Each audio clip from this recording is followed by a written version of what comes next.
Welcome student, this is Daisy ma'am and today we are going to start with the second chapter, that is chemical changes and reactions. And in this chapter we are going to study about the chemical changes. We'll also talk little about physical changes and then we'll go with the different types of chemical reactions. So let's start. First the question arises, what is a chemical change? A chemical change is a change in which two or more new type of matter form. Chemical change हम उनको बोलते हैं जिनकी वजह से कुछ नया compound बनता है. When new substance is formed, when two or more substance combine together to produce or to form new substance, that is known as a chemical change. ठीक है, तो chemical change में materials आपस में react करते हैं और वो combine करते हैं, different ways से वो combine करते हैं और वो नया सब्सटेंस बनाते हैं. ठीक है, तो उस तरह की चेंजेस को हम केमिकल चेंजेस बोलते हैं. तो केमिकल चेंजेस की क्या क्या प्रॉपर्टीज हैं? केमिकल चेंजेस की जो फर्स्ट प्रॉपर्टी है, तो property is ability to burn. ठीक है, तो व्हेन अ मटेरियल बर्न, किसी भी मटेरियल को जब आप बर्न करते हैं तो जो ऑक्सीजन एयर के अंदर होती है उसकी प्रेजेंस में वो जल्दी से बर्न हो जाता है. जब कोई चीज जल जाती है, बर्न हो जाती है, तो उसका जो ओरिजिनल स्टेट होता है वो कम्प्लीटली चेंज हो जाता है. ठीक है, और जब भी कोई चीज बर्न होती है तो it gives out heat and light. Heat और लाइट उसमें बेसिकली प्रोड्यूस होती है. Another example is the property is the ability to rust. ठीक है, रस्ट हिंदी में बोलते हैं जंग लगना. तो रस्टिंग फॉर्मेशन जो होता है that is also chemical change, क्योंकि जो रस्टिंग का प्रोसेस होता है it occurs because of the reaction which occurs in the presence of moisture and oxygen. ठीक है, एटमॉस्फेयर में ऑक्सीजन भी होती है, एटमॉस्फेयर में मॉइस्चर भी होता है. ये दोनों मिलके जो आयरन का सब्सटेंस होता है उसके साथ कंबाइन करते हैं, केमिकली रिएक्ट करते हैं और उसमें जंग का फॉर्मेशन कर देते हैं या रस्टिंग फॉर्मेशन कर देते हैं. ये आप देख सकते हैं. तो आप इसमें एक बार रस्टिंग हो गया, then you can not bring it back to the original state because it is a chemical change. Chemical change में आप किसी भी चीज को वापस उसके ओरिजिनल स्टेट पे नहीं ला सकते because chemical change is irreversible in nature. वो आप उसको रिवर्स नहीं कर सकते हैं. Then next example is when the log burns. Log is लकड़ी का जो पीस होता है उसको हम लॉग बोलते हैं. जब आप उसको जलाते हैं तो जो वुड होता है वो कंबाइन करता है अगेन ऑक्सीजन के साथ, वो जल जाता है. जलने के बाद वो क्या प्रोड्यूस करेगा? ऐश, स्मोक, कार्बन डाइऑक्साइड. तो ये उसके प्रोडक्ट्स हैं. एंड विद नो मीन, किसी भी तरीके से आप इस सब्सटेंसेस को ऐश, स्मोक और कार्बन डाइऑक्साइड को मिक्स करके किसी भी तरह से भी ट्रीटमेंट करके आप उसको वापस वुड नहीं बना सकते हैं. ठीक है, तो this is because of its irreversible nature. Now science of a chemical change. कोई भी चीज देखकर आपको कैसे पता चलेगा कि उसमें केमिकल चेंज ही हुआ है? ठीक है, तो chemical changes causes gas to be given out. ठीक है, गैस प्रोड्यूस करते हैं. तो यहाँ पे एग्जाम्पल दिया हुआ है, अगर आप बेकिंग सोडा को विनेगर के अंदर डालेंगे तो उसके अंदर से कार्बन डाइऑक्साइड जो है वो बबल्स के फॉर्म में निकलने लगती है. So the bubble formation will indicate you the presence of some chemical reaction is taking place in that and it is giving out carbon dioxide. दूसरा जो साइन है that is a change in the temperature. Temperature will goes down. अगर कोई भी चीज, किसी भी material का टेम्परेचर अपने आप से कम हो रहा है, आप ना उसको हीट कर रहे हैं ना उसको कूल कर रहे हैं, फिर भी उसमें कुछ टेम्परेचर का चेंज आ रहा है, तो then it is also known as a chemical change. क्योंकि केमिकल चेंज की वजह से ही ऐसा होता है कि आप उसको हीट करिए चाहे नहीं करिए, फिर भी उसका टेम्परेचर जो है वो डाउन हो जाता है. पहले ही मैंने आपको बताया है कि जो केमिकल चेंजेस होते हैं वो इरिवर्सिबल होते हैं. मैक्सिमम केमिकल चेंजेस इरिवर्सिबल होते हैं. कुछ एक्सेप्शनल केसेस हो सकते हैं, अगर वो हैं भी तो उसमें बहुत ज्यादा डिफिकल्टी होती है कि उनको ओरिजिनल स्टेट में लाया जा सके. तो basically chemical changes are irreversible in nature and in chemical changes there is a change in the composition of substance. Substance के जो कंपोजिशन है जिससे वो बना है, ठीक है, मॉलिक्यूल्स के जो अरेंजमेंट है वो चेंज हो जाता है. तो chemical changes are like that. Then comes what is physical change? Physical change is a change in which no new material forms. कोई भी नया सब्सटेंस उसमें नहीं बनता है. वो सेम जो प्रॉपर्टी है उसकी वो सेम वैसे ही रहेगी. आप उसके काइंड उसके जो शेप एंड साइज को चेंज कर सकते हैं. ठीक है, physical changes do not change the kind of matter an object is made up of, अगर कोई ऑब्जेक्ट किसी पर्टिकुलर टाइप ऑफ मैटर से बना हुआ है तो उसमें उसके मैटर में कोई चेंज नहीं आएगा। मैटर के 3 स्टेट्स है, सॉलिड, लिक्विड और गैस, तो उसमें कोई चेंज नहीं आएगा। When you cause a change, physical change in a material, you change one of its physical property. अगर आप कोई चेंज कर रहे हैं किसी भी मटेरियल में तो आप उसकी किसी एक प्रॉपर्टी को चेंज कर रहे हैं, जिसको आप सेंस कर सकते हैं, जिसको आप ऑब्जर्व कर सकते हैं, उसको आप मेजर कर सकते हैं। तो और बेसिकली फिजिकल चेंजेस जो हैं वो रिवर्सिबल होते हैं, आप उनको रिवर्स कर सकते हैं और कुछ बहुत इजीली रिवर्स हो जाते हैं। तो we again see what are the physical properties which involves a physical change.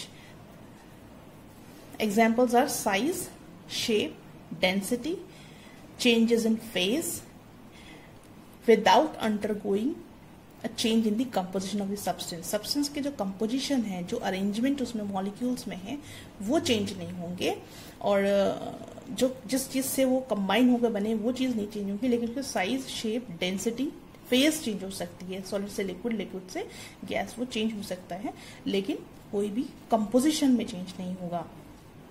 ठीक है, अगर वाटर मॉलिक्यूल H2O से बना हुआ है तो उसका H2O कॉम्बिनेशन ही रहेगा, चाहे वो सॉलिड स्टेट में हो, चाहे वो लिक्विड स्टेट में हो, चाहे वो गैस स्टेट में हो।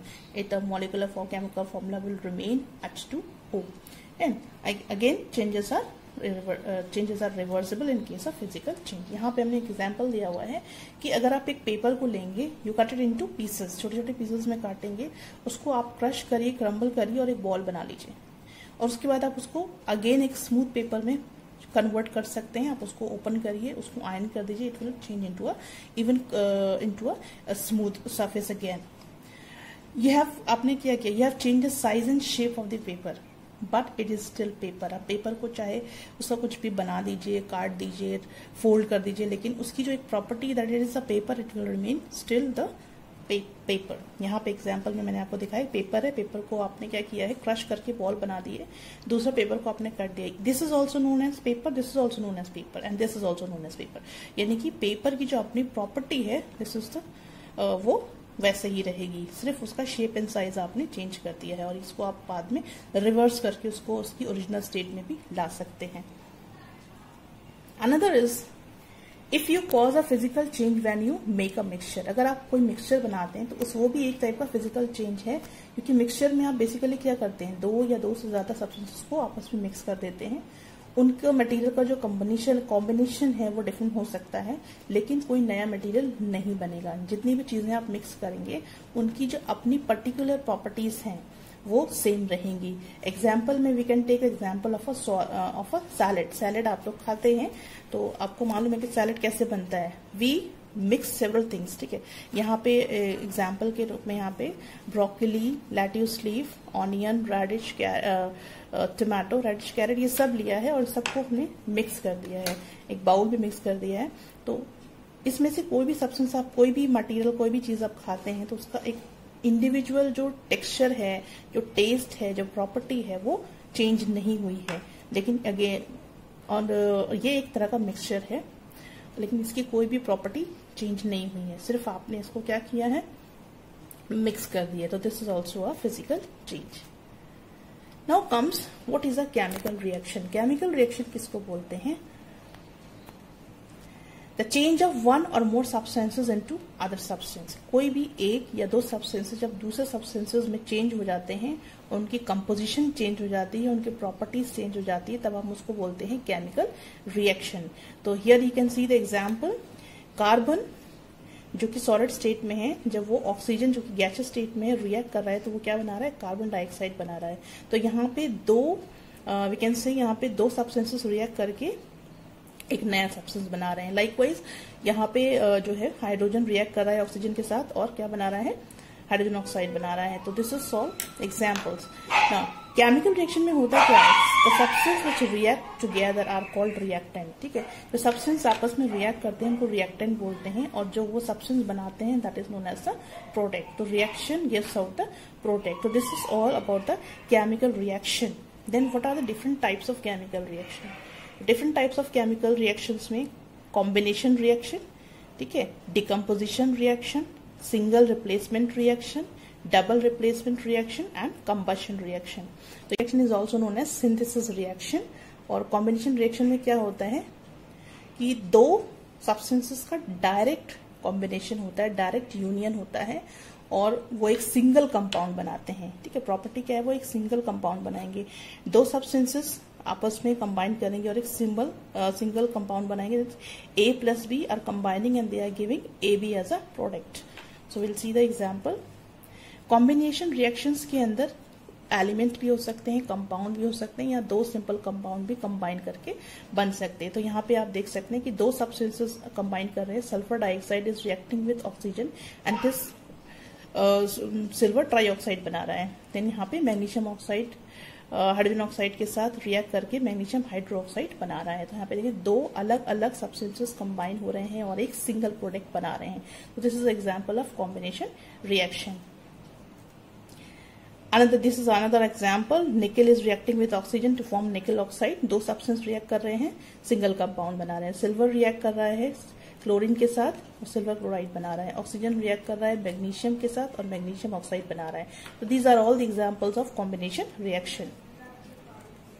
Then next comes the decomposition reaction. Decomposition reaction is also known as the analysis reaction. Decomposition reaction में एक्चुअली में क्या होता है, सब्सटेंस जो है वो टूटता है. ठीक है, दो या दो से ज्यादा सब्सटेंसेस में टूटता है. तो decomposition reaction is actually the opposite of combination reaction. तो यहाँ पे देखिए एक सब्सटेंस है, वो ब्रेक डाउन हो रहा है दो अलग अलग सब्सटेंसेस में. ठीक है, तो दिस इज व्हाट यहाँ पे हम देखेंगे. डिकम्पोजिशन रिएक्शंस के डिफरेंट टाइप्स भी होते हैं. तो first type will learn about thermal decomposition reaction. Thermal का वर्ड रिलेटेड हो जाएगा टेम्परेचर से. तो जब भी डिकम्पोजिशन रिएक्शन टेम्परेचर के बढ़ने की वजह से होती है तो हम उसको बोलते हैं thermal decomposition reaction. So we can see here example.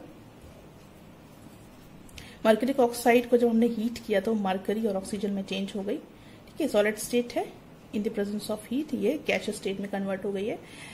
Calcium carbonate solid state में है, हीटअप किया, कैल्शियम ऑक्साइड और कार्बन डाइऑक्साइड में चेंज हो गया. एक इनसॉल्युबल फॉर्म है और एक गैसियस फॉर्म में कन्वर्ट हो गया. Then next type is the electrolytic decomposition reaction. Electrolytic means we are talking about the electricity. जब डिकम्पोजिशन रिएक्शन इलेक्ट्रिसिटी को पास करके होती है तब हम उसको डिकम्पोजिशन रिएक्शन बोलते हैं. और ये बेसिकली आयनिक कंपाउंड ही इससे डिकम्पोज किए जाते हैं. और वो जो आयनिक कंपाउंड हम लेंगे या तो वो मोल्टेन स्टेट में होंगे, molten mean semi solid state में होंगे, या फिर इन सॉल्यूशन स्टेट. तो यहाँ पे एग्जांपल हमने लिया है सोडियम क्लोराइड का. सोडियम क्लोराइड में जब हमने इलेक्ट्रिसिटी पास की तो वो सोडियम एंड क्लोरीन में ब्रेक डाउन हो गए.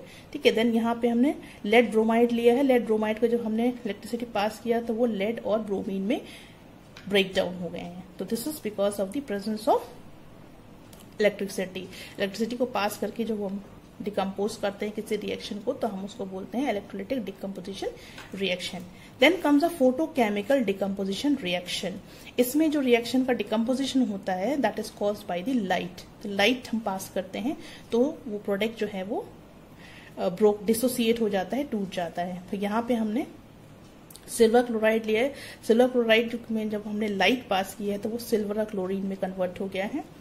सिल्वर ब्रोमाइड में हमने जब लाइट पास की है तो वो सिल्वर और ब्रोमीन में कन्वर्ट हो गया है. Then next something about catalyst. Catalyst क्या होते हैं? Catalyst are the substances. ठीक है, they are also chemical substances but they do not participate in chemical reaction. Chemical reaction में ये पार्टिसिपेशन नहीं करते, अपने आप को उसमें इन्वॉल्व नहीं करते, लेकिन ये केमिकल रिएक्शन की जो स्पीड होती है उसको बढ़ा देते हैं. तो they just speed up the rate of chemical reaction. जो भी केमिकल रिएक्शन हो रही है उसको स्पीड अप करते हैं, उसकी स्पीड को बढ़ा देते हैं. अगर आप उस रिएक्शन में कैटलिस्ट को इंट्रोड्यूस कराएंगे तो वो रिएक्शन जल्दी हो जाएगी. तो यहाँ पे एग्जांपल हमने हाइड्रोजन पेरोक्साइड को जब हमने in the presence of catalyst manganese dioxide catalyst का काम कर रही है और ये क्या करेगी, इस रिएक्शन को स्पीड अप करेगी और यहाँ पे H2O और ऑक्सीजन में ये ब्रेक डाउन हो रहा है in the presence of a catalyst. So there is no role of catalyst in breaking down of the substance. It is only speeding up the reaction. So this is the role of catalyst.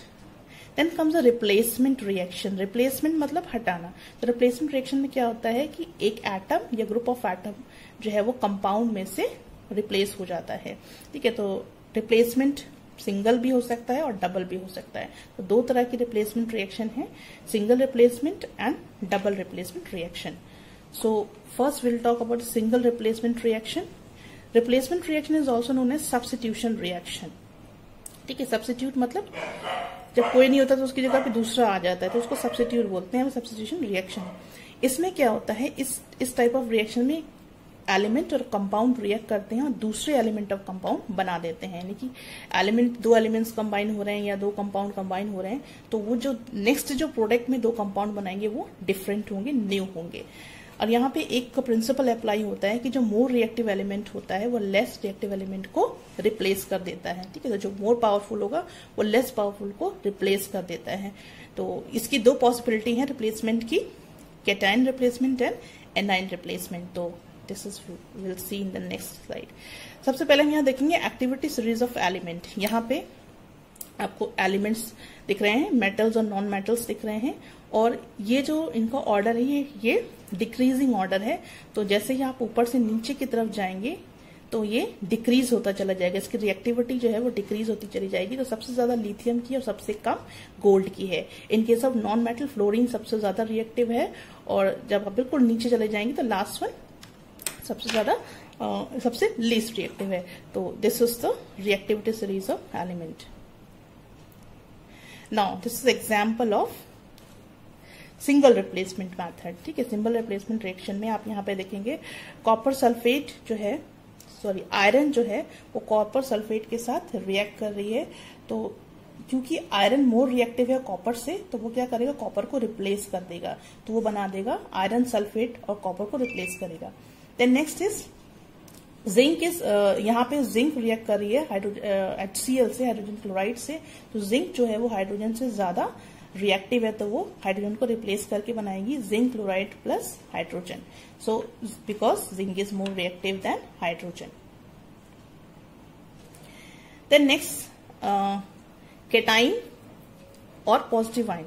Cation replacement में क्या होगा, positive ions, positive जो positive होगा element वो positive को replace कर देगा, और जो ज्यादा रिएक्टिव होगा वो लेस रिएक्टिव पॉजिटिव आयन को या पॉजिटिव एलिमेंट को, नॉट आयन, पॉजिटिव एलिमेंट को रिप्लेस कर देगा। तो यहाँ पे देखिए ए और बी, ए जो है ज्यादा रिएक्टिव है, बी को रिप्लेस करेगा, तो यहाँ पे बी आ जाएगा और AC हो जाएगा।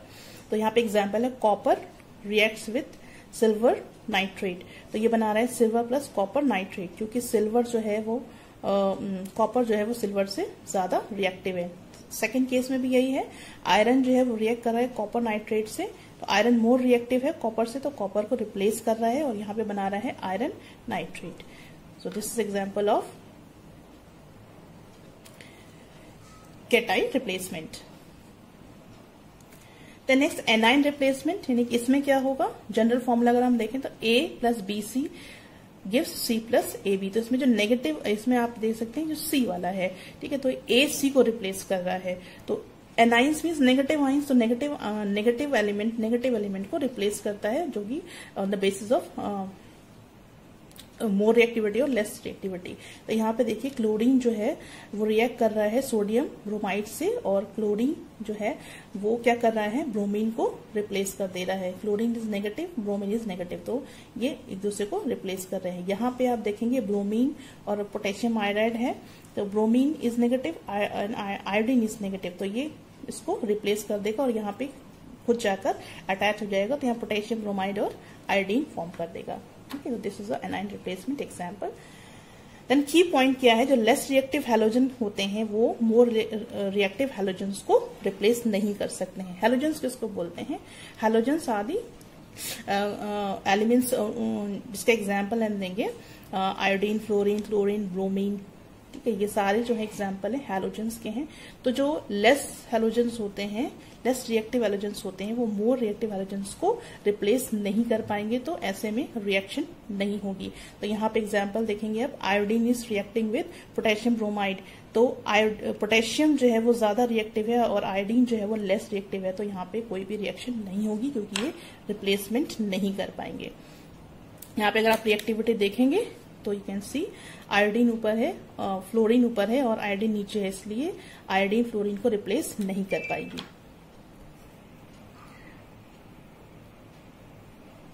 Next we'll see in the next video. Now next type is a double replacement reaction. In case of double replacement reaction, दोनों जो सब्सटेंस कंबाइन कर रहे हैं दोनों में ही डिस्प्लेसमेंट होगा, ठीक है, ट्वाइस है क्योंकि डबल है। तो यहाँ पे क्या होगा, when the negative ions in two compound switch places forming two new compound, ठीक है, तो दो न्यू कंपाउंड इसमें बनते हैं in case of the negative ions. So we'll see the example. Several types of double replacement reaction are frequently encountered. तो basically जो double displacement reactions होती हैं उनमें फर्स्ट हम यहाँ पे देखेंगे रिएक्शन बिटवीन अ बेस और एन एसिड। जब एसिड और बेस के साथ रिएक्शन होती है तो उसको हम बोलते हैं न्यूट्रलाइजेशन रिएक्शन। तो एसिड बेस के एग्जांपल आपको सोडियम हाइड्रोक्साइड है, पोटेशियम हाइड्रोक्साइड है, कैल्शियम हाइड्रोक्साइड है। एसिड में आपका हाइड्रोक्लोरिक एसिड है, सल्फ्यूरिक एसिड है, एसिटिक एसिड है। तो जब बेस और एसिड और बेस आपस में रिएक्ट करते हैं तो वो न्यूट्रलाइज करते हैं, तो इसीलिए उनको बोला जाएगा न्यूट्रलाइजेशन रिएक्शन। और ये हमेशा कौन से प्रोडक्ट बनाएंगे, वाटर और वाटर मॉलिक्यूल और सॉल्ट बनता है इनका बाई प्रोडक्ट या प्रोडक्ट्स जो फॉर्म करते हैं। तो यहाँ पे देखेंगे एसिड है, HCl इज एसिड और sodium hydroxide is a base. दोनों को हमने एक्वस लिया हुआ है, aqueous means mix with water. Aqueous solution जब हमने कंबाइन कराया तो इन्होंने बनाया sodium chloride aqueous and H2O, ठीक है। तो यहाँ पे नेक्स्ट हम देखेंगे reaction between the solution of two soluble salts. दूसरा केस है जब दो सॉल्युबल सॉल्ट्स के बीच में रिएक्शन होगी, या एक सॉल्युबल सॉल्ट और एसिड के बीच में रिएक्शन होगी, या फिर एक सॉल्युबल सॉल्ट और एल्कलाई के बीच में रिएक्शन होगी। तो इस केस में क्या होता है, आइंस और कैनाइंस और कैटाइंस आपस में एक्सचेंज करती हैं और जो प्रोडक्ट बनाती है उसमें से एक प्रोडक्ट या तो इनसॉल्युबल कंपाउंड होगा या फिर गैस होगा। तो यहाँ पे एग्जाम्पल देखिए, सोडियम क्लोराइड जब सिल्वर नाइट्रेट के साथ रिएक्ट कर रहा है तो वो क्या बना रहा है, सोडियम नाइट्रेट और सिल्वर क्लोराइड, जो कि सिल्वर क्लोराइड इनसॉल्युबल सब्सटेंस में यहाँ पे फॉर्म हो रहा है, इनसॉल्युबल कंपाउंड के फॉर्म में यहाँ पे बन जा रहा है। So this is showing the reaction. Then next examples हैं, sodium chloride is reacting with potassium bromide. यहाँ पे देखिए NaCl is reacting with KBr, potassium bromide के साथ क्या बना रहा है, सोडियम ब्रोमाइड और पोटेशियम क्लोराइड बना रहा है। Then iron sulphide is reacting with two molecules of hydrogen chloride, और ये क्या बना रहा है, क्लोराइड बना रहा है और साथ में सल्फाइड बना रहा है। So this is how. Then next combustion reaction. Combustion reaction इसमें क्या होता है कि जब भी कोई रिएक्शन केमिकल रिएक्शन होती है तो सब्सटेंस जो है वो ऑक्सीजन के साथ कंबाइन करता है और एनर्जी रिलीज करता है, और जो प्रोडक्ट वो बनाता है उसमें हमेशा कार्बन डाइऑक्साइड और वाटर मॉलिक्यूल बनता है। तो इसका जनरल फॉर्मूला अगर हम देखेंगे तो CH, इसमें नंबर ऑफ मॉलिक्यूल्स हमने X और Y मान लिए हैं, और जब ये ऑक्सीजन से कंबाइन करेंगे तो कार्बन डाइऑक्साइड और हाइड्रोजन हमेशा कार्बन डाइऑक्साइड और वाटर को ही बनाएंगे। तो सी the example here, methane reacts with oxygen, ठीक है, मीथेन ऑक्सीजन गैस के साथ जब रिएक्ट करेगी तो कार्बन डाइऑक्साइड और वाटर बनाएगी। ईथेन गैस जब ऑक्सीजन के साथ रिएक्ट करेगी तो वो कार्बन डाइऑक्साइड और वाटर बनाएगी। ग्लूकोज जब रिएक्ट करेगा ऑक्सीजन के साथ तो वो क्या बनाएगा, कार्बन डाइऑक्साइड और वाटर। तो इन तीनों रिएक्शंस में आप देख सकते हैं जो प्रोडक्ट ये बना रहे हैं, जैसे carbon dioxide and water, carbon dioxide and water and carbon dioxide and water. तो this is the nature of combustion reaction. So with this we are completing our chapter and I hope आपको समझ में आ गया होगा। सारे जितने भी different types of reactions मैंने बताए, सारे रिएक्शंस को आप ठीक से पढ़िए और रिएक्शंस को आप प्रैक्टिस करिए। अब कोई प्रॉब्लम होती है तो you can ask me later on, right? Thank you very much and have a nice day.